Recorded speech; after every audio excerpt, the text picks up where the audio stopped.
Pangangalaga sa mga halaman. Ang mga halaman ay ating mapangangalagaan sa pamamagitan ng sumusunod.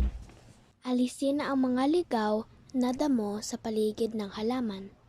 Kinukuha ng mga damo ang sustansya na kailangan ng maliit o patubo pa lang na halaman. Upang mapanatiling malinis at maayos ang mga alagang halaman, ay dapat putulin at alisin ang mga tuyong dahon, sanga, at mga tuyong bulaklak.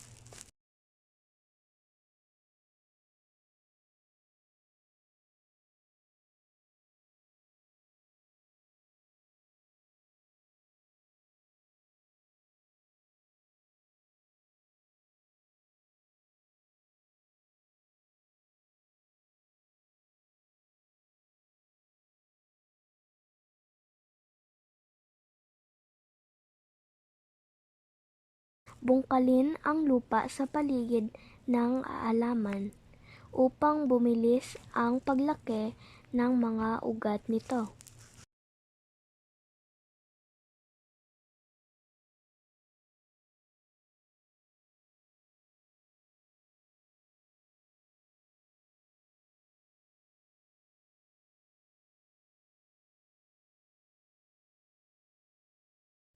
Diligan ang halaman upang hindi ito matuyo.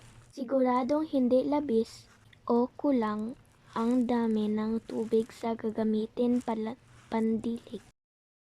Bigyan ng sapat na liwanag mula sa araw ang mga halaman.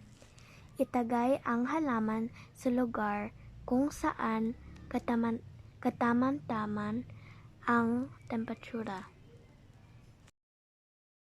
Dapat paalagaan at pahalagahan ang lahat ng uri ng buhay na bigay ng may kapal tulad ng mga halaman.